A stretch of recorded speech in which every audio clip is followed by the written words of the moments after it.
चलिए मैं आपको दूसरा वाला दिखा देता हूँ। देखिए बी वाला ड्रॉ करते हैं हम। अब पीछे से ही शुरू करना है। ब्यूट टू इन कितने कार्बन ड्रॉ हो गए? 4। 1 2 3 4 4 कार्बन है। इसमें 1 ब्यूटीन मतलब पहले वाले इसको कहो तो यहाँ पर डबल बॉन्ड, किसी से भी साइड से आप 1 शुरू कर सकते हो। 3 पर फिनाइल रिंग है तो 1 2 3 पर पी एच लिख देता हूँ। बाकी हाइड्रोजन करो CH2, इसकी 3 वैलेंसी सेटिस्फाइड है। हाइड्रोजन हाइड्रोजन और 3 हाइड्रोजन। अब देखिए जिस 2 कार्बन के साथ डबल बॉन्ड है इसके साथ 2 हाइड्रोजन है, क्या सी ट्रांस पॉसिबल है? नहीं है। देखिए ये CH2 मैंने क्या कहा था, इसमें पॉसिबल नहीं है। जिस कार्बन के साथ डबल बॉन्ड है उसके साथ 2 सेम ग्रुप है, ये वाला नहीं कर पाएगा। आप इसमें अरेंज करो, सी ट्रांस करने की ट्राई करो, इसके अंदर करो, नहीं होगा। आप कुछ भी करो, 2 हाइड्रोजन तो एक ही साइड पर रहेगा तो ये हमें नहीं देगा। उसी तरह ये भी नहीं देगा क्योंकि 1 पर इन है, वो ट्रांस देने के चांसेस नहीं रहे। हाँ ये भी नहीं देगा। आपको ड्रॉ करना हो तो करना, ना हो तो मुझे बोलना कि सर मुझसे नहीं हुआ था, आप करवाओ। ओके चलिए ये नया टॉपिक है पूरा, इसमें टाइम चाहिए था इसलिए मैंने मना किया उस फोर्थ वाले को दिखाने के लिए। अब देखिए अब आपको पता होगा RS कॉन्फ़िगरेशन आता है, RS कॉन्फ़िगरेशन। तो इस RS कॉन्फ़िगरेशन को आपको पहले तो रूल जानने होंगे कि RS कॉन्फ़िगरेशन के रूल क्या है। तो देखिए R और S के कॉन्फ़िगरेशन के लिए पहले तो आपको पूरे स्ट्रक्चर में से कायरल कार्बन ढूंढना होगा। तो इसका मतलब तो ये हुआ कि आपको यही नहीं पता कि कायरल कार्बन कौन है, तो पहले तो कायरल कार्बन ढूंढना पड़ेगा।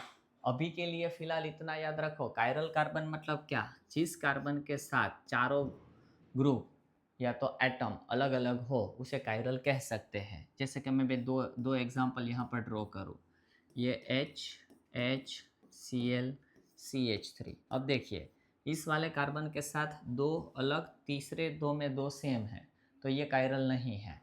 पर ये रखिए CH3, ये रखे H, ये रखे Cl और ये रखे Br।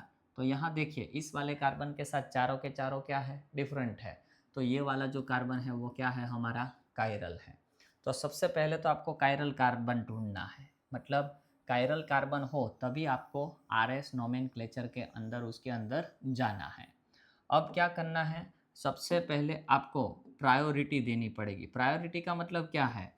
प्रायोरिटी का मतलब ये है कि जो कायरल कार्बन है, जैसे कि ये कायरल कार्बन है, ओके, इसके साथ सोचो H है, Br है, CH3 है और ये CH2CH3 है।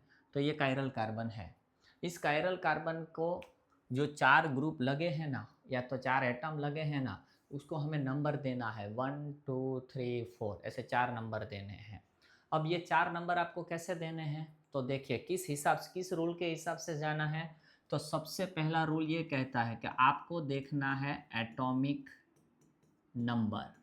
सबसे पहले क्या देखना है आपको? Atomic number. जिसका एटॉमिक नंबर ज़्यादा उसको फर्स्ट प्रायोरिटी। अब पहले तो मैं स्ट्रक्चर को खोल के लिख दूं क्योंकि मुझे इसमें बहुत डिटेल में समझा देना है, एक ही समझाना है पर अच्छा करें हम।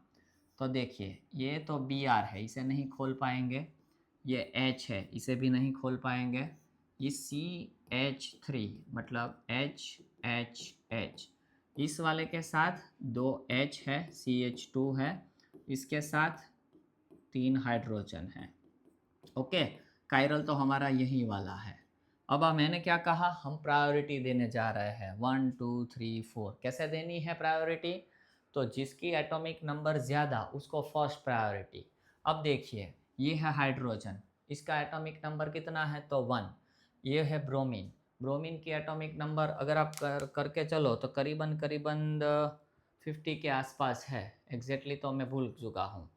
चलो कार्बन की 6, कार्बन की 6, इसका मतलब हाईएस्ट जो एटॉमिक नंबर है वो किसका होगा? 35 है ब्रोमीन का। ब्रोमीन का 35, 17 टू सा 35 प्लस 1, यस। तो ब्रोमीन 35, एटॉमिक नंबर इसका Z इज इक्वल टू 1, इसका atomic number Z is equal to 6, इसका atomic number Z is equal to 6 और ब्रोमीन का atomic number Z is equal to 35। तो किसको आप पहले प्रायोरिटी दोगे? मैंने क्या कहा था, जिसका एटॉमिक नंबर सबसे ज़्यादा है उसको फर्स्ट प्रायोरिटी देंगे। तो इसका एटॉमिक नंबर सबसे ज़्यादा है, मतलब ब्रोमीन को हम रखेंगे पहले नंबर पर। ओके, ब्रोमीन को रखेंगे पहले नंबर पर। चलो उसके बाद 661। अब देखिए फर्स्ट रूल यहाँ फॉलो नहीं हो रहा है क्योंकि दोनों के एटॉमिक नंबर क्या है, सेम है, 6 है। अगर आपके पहला रूल क्या कहा था मैंने, एटॉमिक नंबर की प्रायोरिटी देना है। अब अगर आपको इफ़ Z इज सेम, मतलब अगर आपका एटॉमिक नंबर सेम है तो क्या देखना है, अगर एटॉमिक नंबर सेम है तो आपको ये देखना है कि उस एटम के साथ और कौन कौन जुड़े हैं। जैसे कि मुझे इस कार्बन को 2 नंबर दूँ या इस नंबर को कार्बन को 2 नंबर दूँ, यही मेरी कन्फ्यूज़न है। इस वाले कार्बन और इस वाले कार्बन की एटॉमिक नंबर सेम है तो किसका नंबर 2 दो, यही मेरी सबसे बड़ी प्रॉब्लम है। तो मुझे क्या करना है, मुझे ये ढूंढना है कि इसके अंदर इस वाले कार्बन के साथ, अब देखिए इस वाले कार्बन के साथ क्या अटैच है, इस वाले कार्बन के साथ क्या अटैच है, तो इस वाले कार्बन के साथ 3 हाइड्रोजन अटैच है, मतलब H H H अटैच है। ओके, इस वाले कार्बन के साथ क्या क्या अटैच है, तो इस वाले कार्बन के साथ एक कार्बन और डायरेक्टली अटैच है वही पकड़ना है। तो इस वाले कार्बन के साथ ये कार्बन अटैच है, मतलब इस वाले कार्बन के साथ H H और C अटैच है। समझ में आ रहा है? इस वाले कार्बन के साथ डायरेक्टली हाइड्रोजन थे तो HHH लिख दिया। इस वाले कार्बन के साथ H H और C ये नहीं गिनना है, इसके साथ कौन जुड़ा है वो गिनना है, और इसको नहीं गिनना है क्योंकि इसके लिए तो प्रायोरिटी हम निकाल रहे हैं। तो इस वाले कार्बन के साथ H H और C जुड़ा है तो मैंने लिखा HHC। अब आपको क्या करना है, जो सेम है वो निकाल देना है। सेम है निकालो तो हाइड्रोजन हाइड्रोजन हाइड्रोजन हाइड्रोजन। अब देखिए जब यहाँ तीसरा हाइड्रोजन है तब यहाँ तीसरा क्या है, कार्बन है। तो तीसरा अगर कार्बन है तो इसका एटॉमिक नंबर 6 और इसका एटॉमिक नंबर 1। तो इस हिसाब से देखा जाए तो इसको हम देंगे नंबर 2 और इसको हम नंबर देंगे 3। अब ऐसा भी हो एटॉमिक नंबर सेम हो तो आपने इस तरह निकाला, तो ऐसा हो कि ये तीनों एटम सर सेम हो तो भी नया रूल है, डबल बॉन्ड हो तो भी नया रूल है, वो देखेंगे। पर अभी ये देखो तो हमारे पास 1 2 3 नंबर आ गए और हाइड्रोजन सबसे लास्ट बचा, इसका नंबर क्या हुआ 4। तो ऐसे पहले आपको 4 नंबर दे देने हैं, ऐसे पहले आपको 4 नंबर दे देने हैं। अब इसके अंदर मुझे अच्छे से सुनना और लिख के रखना। अगर सिंपल मॉलिक्यूल ड्रॉ किया है, अगर सिंपल मॉलिक्यूल ड्रॉ किया है तब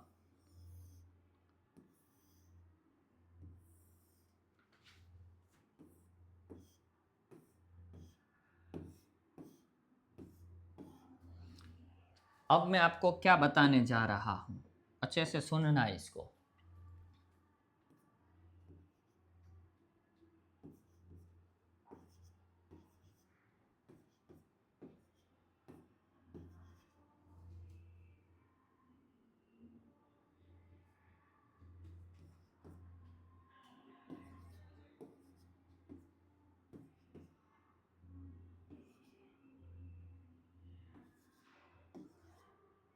अब देखिए इसमें यहाँ फोकस कीजिए कि 4 नंबर मैंने कहाँ लिखा है, इसमें मैंने 4 नंबर कहाँ लिखा है। 4 नंबर को मैंने या तो ऊपर लिखा है या तो नीचे लिखा है, ऊपर लिखा है या तो नीचे लिखा है।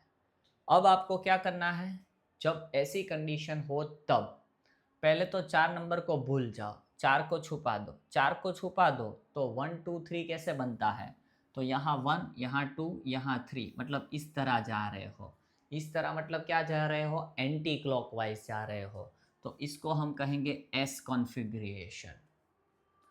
इसमें आ जाइए, 4 नंबर को छुपा ही देना है, उसे हमें नहीं पकड़ना है। तो पकड़ो 1 2 3, तो इस तरह जा रहे हो। कैसे कॉन्फ़िगरेशन है, एंटी क्लॉकवाइज, तो इसे हम कहेंगे एस कॉन्फ़िगरेशन। क्यों एंटी क्लॉकवाइज, एंटी क्लॉकवाइज, तो एंटी क्लॉकवाइज थी तो एस कॉन्फ़िगरेशन। इसमें देखिए अब 4 को तो छुपा ही देना है, 4 को छुपा दो तो 1 2 3, तो इस तरह जा रहे हो तो क्या है, क्लॉकवाइज। क्लॉकवाइज है तो इसे क्या कहेंगे हम, आर कॉन्फ़िगरेशन। कौन सी कॉन्फ़िगरेशन, आर। यहाँ 4 नीचे है, 4 को छुपा दो तो 1 2 3 एंटी क्लॉकवाइज, तो इसे क्या कहेंगे, एस कॉन्फ़िगरेशन। तो जब आपका 4 नंबर का एटम ऊपर या तो नीचे हो, जब आपका 4 नंबर का एटम ऊपर या तो नीचे हो, तब एंटी क्लॉकवाइज हो तो एस और क्लॉकवाइज हो तो आर। जब आपका 4 नंबर का एटम ऊपर या तो नीचे हो तब anti clockwise S, clockwise R. आप गड़बड़ करोगे करोगे करोगे। अब देखिए दूसरा मैं आपको ऑप्शन दिखाने जा रहा हूं।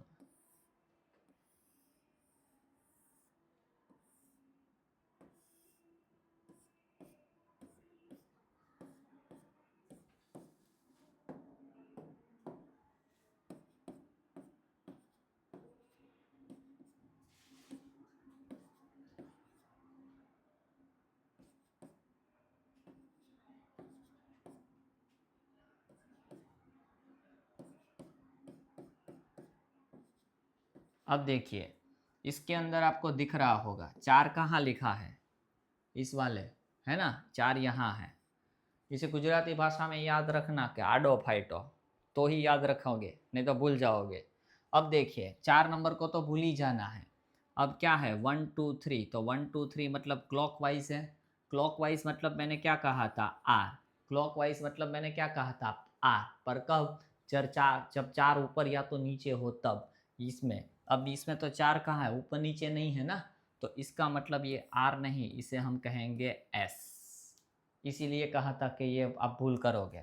इसमें देखिए 4 कहाँ है, ऊपर नीचे नहीं है, मतलब इस तरह है तो वर्टिकल लाइन में। तो क्या करेंगे, 4 को तो पहले छुपाओ, 1 2 3, मतलब 1 2 3 ऐसे चल रहा है एंटी क्लॉकवाइज। एंटी क्लॉकवाइज मतलब मैंने क्या कहा था, एस। पर एस काटेंगे और आंसर क्या लिखेंगे हम, आर। क्यों, क्योंकि 4 हमारी आड़ी लाइन में है। इसमें देखिए 4 यहाँ है, 1 2 3 क्या है, एंटी क्लॉकवाइज, तो एस। एस बट आर कहाँ है, वर्टिकल लाइन, तो काटो और आंसर क्या होगा, आर। इसके अंदर 4 देखो यहाँ है, तो 1 2 3 मतलब क्या है, क्लॉकवाइज। क्लॉकवाइज मतलब क्या है, आर। पर 4 कहाँ है, वर्टिकल में है, तो आर को काटो और आंसर क्या लिखे, एस। तो सिंपल मंत्र याद रखो, जब 4 ऊपर या तो नीचे हो तब क्लॉकवाइज हो तो आर, एंटी क्लॉकवाइज हो तो एस। पर जब 4 हमारी ऊपर या तो नीचे ना हो तब समझ लो उल्टा है, मतलब दोनों याद रखने की ज़रूरत नहीं है। मैं अगर दोनों याद रखता तो मैं भी पागल हो जाता। मैंने क्या कहा, 4 ऊपर या तो नीचे है, और इतना ही नहीं है, हाँ, ये तो मैंने ऐसी ऐसी लाइन ड्रॉ की जिसे स्टीरियो केमिस्ट्री अच्छी पता होगी उसे पता होगा कि स्ट्रक्चर तो रियल में ऐसे ड्रॉ करने हैं हमें, ये वाले।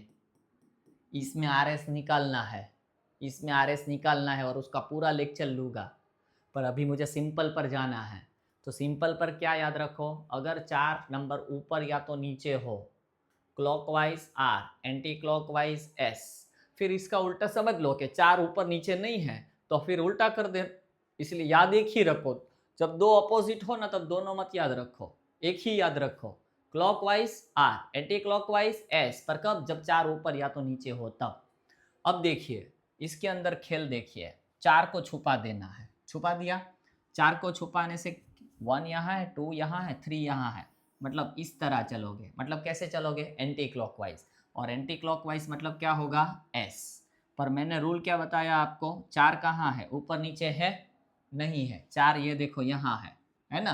तो इसका मतलब ऐसे काटो और हमारा रियल आंसर क्या होगा, आर। ओके। अब उस वाले में जाते हैं हम, हमारे क्वेश्चन में।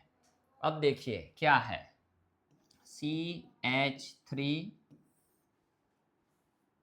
CH2 CH2 CH3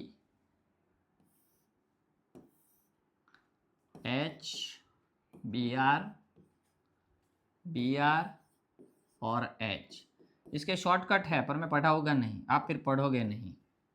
अब देखिए ये वाला कायरल कार्बन है और ये वाला कायरल कार्बन है, ओके, क्योंकि 4 अलग अलग है, देख लेना। तो अब नंबरिंग करनी है। नंबरिंग कैसे करेंगे हम, बेसिस ऑन एटॉमिक नंबर। तो पहले तो इस कार्बन के साथ अटैच कौन कौन है? कार्बन है, ब्रोमीन है, कार्बन है और हाइड्रोजन है। जब हाइड्रोजन आए तो उसे 4 नंबर दे ही दो, क्योंकि उसके अलावा तो कोई होगा नहीं। अब 3 बचे, कार्बन के साथ कार्बन, कार्बन के साथ ब्रोमीन, कार्बन के साथ कार्बन। तो डेफिनेटली ब्रोमीन होगा, वो हमारा फर्स्ट नंबर होगा।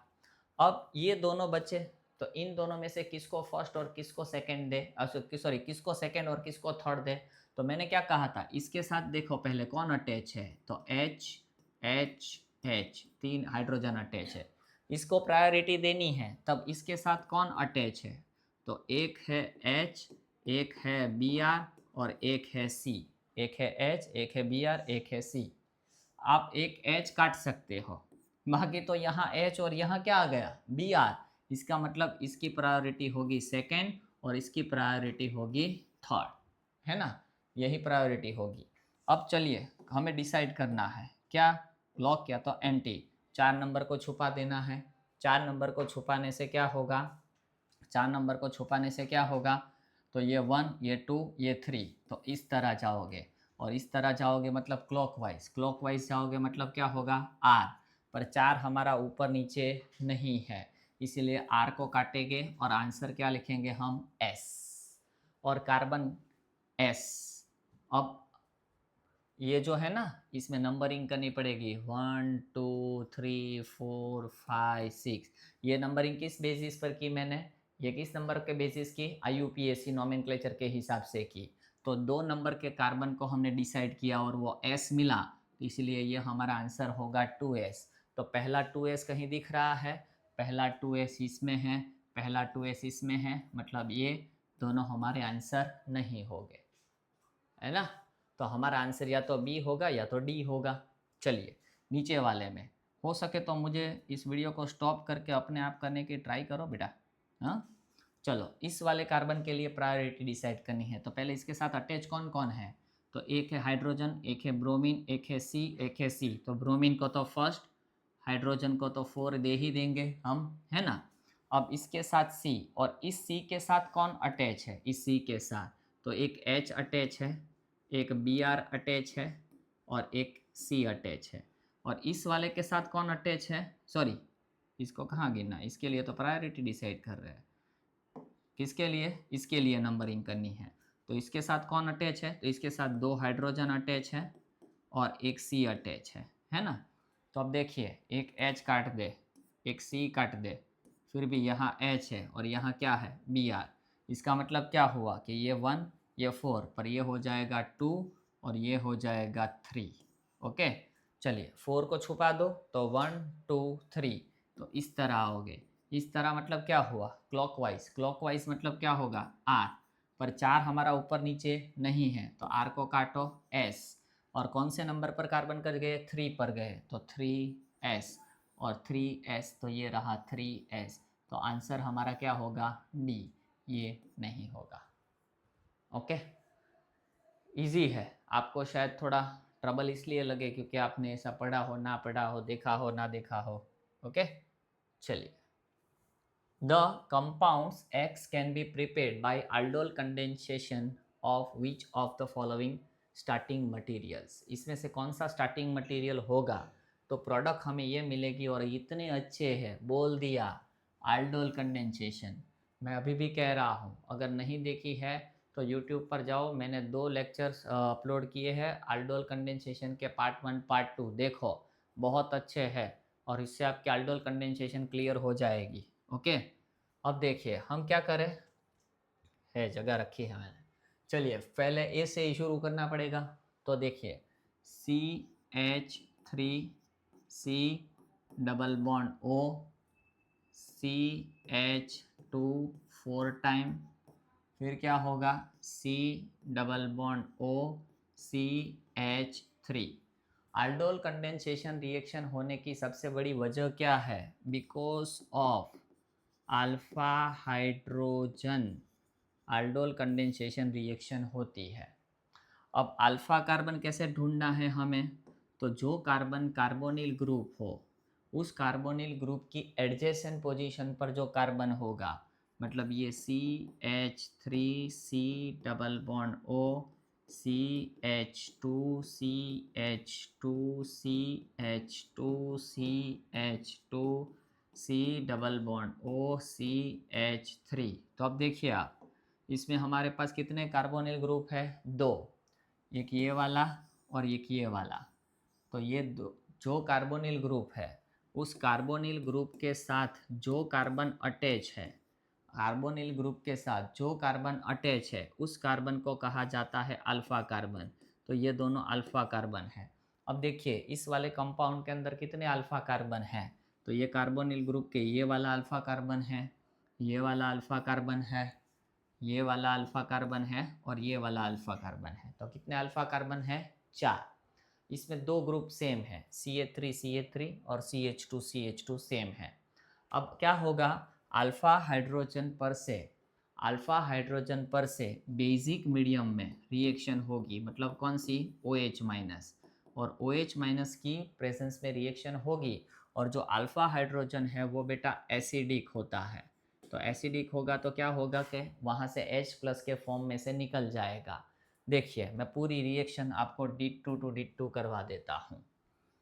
CH3C double bond O CH2 CH2 CH2 CH2 C double bond O CH2H। ये CH3 था, पर मैं अभी एक रिएक्शन सिखा रहा हूँ इसलिए मैंने H अलग किया।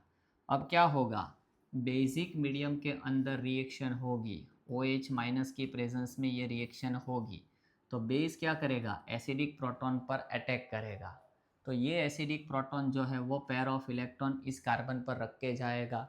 तो हमें क्या मिलेगा? CH3 C double bond O CH2। अब मैं इसे डायरेक्ट 4 टाइम लिख रहा हूँ, C double bond O CH2 pair of electron, negative charge.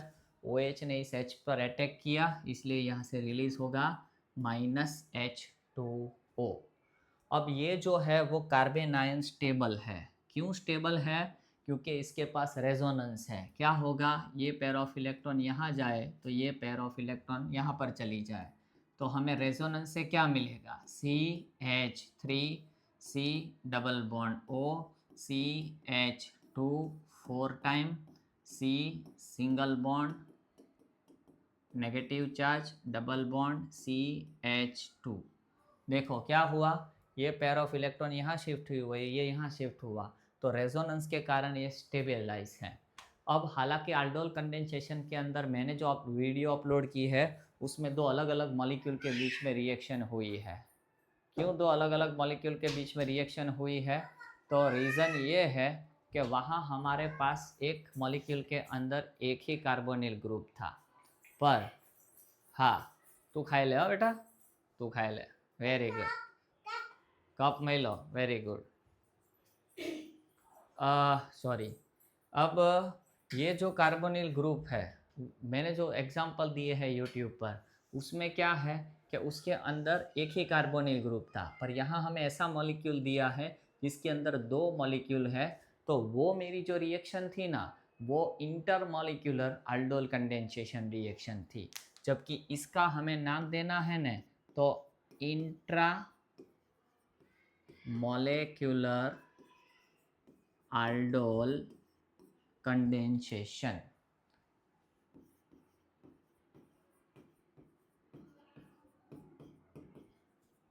Intra molecular aldol condensation. Intermolecular aldol condensation मतलब एक मॉलिक्यूल और एक दूसरे मॉलिक्यूल के बीच में रिएक्शन होगी, जबकि इंट्रा मॉलिक्यूलर मतलब एक ही मॉलिक्यूल में रिएक्शन होगी। अब होगा क्या? याद, थोड़ा सा आपका कॉन्सेप्ट क्लियर होना चाहिए। यहाँ जो पाई बॉन्ड है वो रिएक्ट एज ए न्यूक्लियोफाइल, मतलब उसे पॉजिटिव की तरफ अट्रैक्शन होगा। और ये कार्बोनिल ग्रुप जो है वो कार्बोनिक ग्रुप पोलर बॉन्ड होता है, पोलर बॉन्ड। पोलर बॉन्ड इसके कारण क्या होगा? हाँ, पोलरिटी क्या है कि electronegativity of oxygen greater than carbon का, ऑक्सीजन की इलेक्ट्रोनेगेटिविटी कार्बन से ज़्यादा है तो वो इलेक्ट्रॉन को अपनी तरफ खींचेगा। तो ये जो है वो पार्शियल नेगेटिव है और ये पार्शियल पॉजिटिव है। अब मैंने क्या कहा? पाई बॉन्ड को किसकी तरफ अट्रैक्शन होता है? तो पाई बॉन्ड को पॉजिटिव की तरफ अट्रैक्शन होता है। तो ये जो पाई बॉन्ड है वो इस कार्बन पर अटैक करेंगे। क्यों? क्योंकि उस पर पार्शियल पॉजिटिव चार्ज है। तब क्या होगा, ये वाली पेयर ऑफ इलेक्ट्रॉन यहाँ चली जाएगी, क्योंकि कार्बन की मैक्सिमम 4 बॉन्ड बन सकती है। तो और ये वाला जो बॉन्ड है वो यहाँ शिफ्ट होगा। अब देखिए 3 काम एक साथ हुए। ये वाला पेयर यहाँ शिफ्ट हुआ, ये वाली पाई यहाँ अटैक हुई और ये वाला यहाँ अटैक हुआ। एक और चीज़ सीखने लायक है, एक और चीज़ सीखने लायक है। यहाँ देखिए, अगर मैं इसे नंबर 1 कहूँ, इसे नंबर 2 कहूँ, तो इसके अंदर 4 कार्बन है ना, तो 3 से लेके 5 तक इसमें आ जाएंगे, 3 से लेके 5 तक इसमें आ जाएंगे, और ये वाला होगा छठा कार्बन। तो होगा क्या, 1 से लेके 6 कार्बन की साइकिल बन जाएगी। और साइकिल बनेगी तो क्या बनेगा, देखिए इस तरह साइकिल बनेगी। आपको ना पता चले सर हमें कैसे पता चलेगा, तो देखिए मैं ऐसा करता था जब मुझे नहीं आता था, तब मैं क्या करता था, नंबर दे दूँ 1 2 3 4 5 6, दे दिया मैंने 6 नंबर। अब देखिए 1 पर CH2, 2 पर ये बॉन्ड यहाँ शिफ्ट हुआ तो डबल बॉन्ड ऑक्सीजन होगा। फिर 3 4 5 CH2 हो गए। 6 नंबर वाला है उस पर 2 चीज़ें हैं, एक CH3 ग्रुप है, एक CH3 ग्रुप है, और एक ये ऑक्सीजन है और नेगेटिव चार्ज है। क्यों नेगेटिव चार्ज है, क्योंकि उसने पेयर ऑफ इलेक्ट्रॉन को एक्सेप्ट किया। अब क्या करेगा, रिएक्शन मीडियम में से H प्लस एब्स्ट्रैक्ट करेगा। क्यों? क्योंकि ऑक्सीजन पर नेगेटिव चार्ज है। तो हमें क्या मिलेगा, हमें क्या मिलेगा, यहाँ क्या हो जाएगा, OH हो जाएगा। ये क्या है, डबल बॉन्ड O। अब देखिए यहाँ एक और चीज़ सीखने लायक, ये जो है यहाँ 2 हाइड्रोजन है और इसके बगल में क्या है, कार्बोनिल ग्रुप है। मैंने क्या कहा था, कार्बोनिल ग्रुप के बाजू में कार्बन जो है वो अल्फा कार्बन है, और अल्फा कार्बन के ऊपर जो हाइड्रोजन है वो अल्फा हाइड्रोजन है। और अल्फा हाइड्रोजन क्या है, तो एसिडिक है। तो एसिडिक है तो होगा क्या, ये वाली पेयर ऑफ इलेक्ट्रॉन सपोज यहाँ शिफ्ट हो रही है और ये यहाँ से निकल रहा है, तो यहाँ से OH और यहाँ से H प्लस, इसका मतलब क्या हुआ, वाटर मॉलिक्यूल एलिमिनेट होगा। तो वाटर मॉलिक्यूल एलिमिनेट होगा तो हमें क्या मिलेगा, देखिए ये यहाँ से गया तो यहाँ सिर्फ CH3, ओके। ये बॉन्ड यहाँ शिफ्ट हुई तो यहाँ क्या हो जाएगा, डबल बॉन्ड हो जाएगा, और ये डबल बॉन्ड O, ओके। तो क्या ऐसा वो दिया था, हम पहले देख ले, X ऐसा था, हाँ वैसा है। देखो आप, ये मैं वहाँ ड्रॉ कर रहा हूँ ताकि आपको समझ में आए। देखिए हमें जो मिला वो ऐसा मिला,